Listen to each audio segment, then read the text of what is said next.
Meron ako ditong pork. Nilinisan ko na to, hinugasan na, at bababaran natin ng mga pampalasa.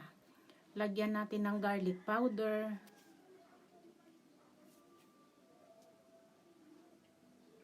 paminta,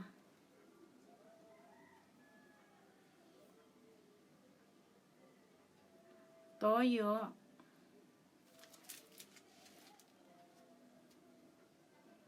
at kalamansi. Malinis po ang kamay ko, naghugas na ako.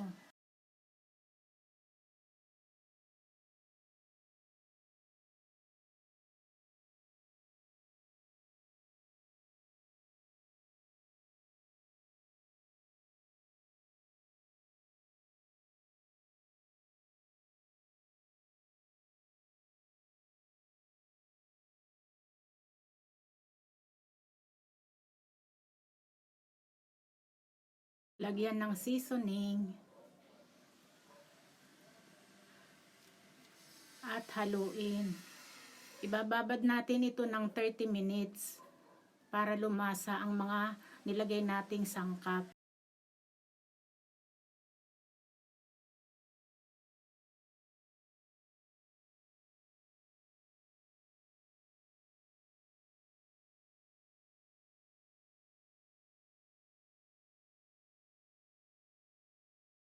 After 30 minutes, iprito na natin ang ating marinated pork.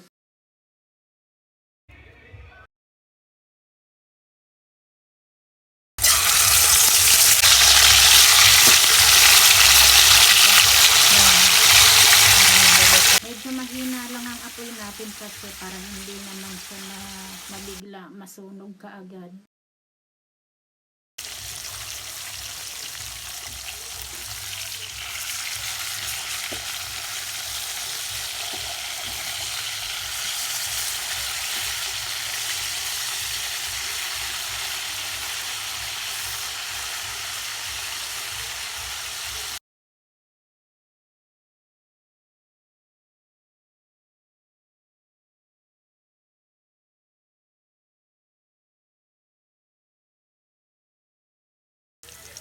Okay na to, hanguin na natin, and then iprito lang natin lahat ng mga natitira pa natin na pork.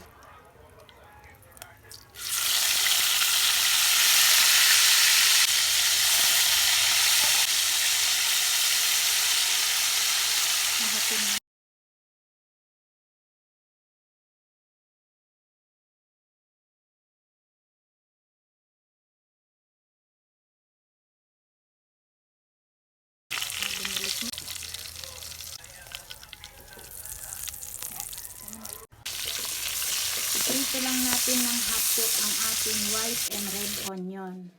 Ito yung pinagbabaran natin kanina, pakuluin lang, and then ibalik natin yung ating napritong pork. Sunod na rin natin yung ating napritong sibuyas. Simmer lang natin ng bagya hanggang ma-reduce ng konti yung pinakang sabaw niya.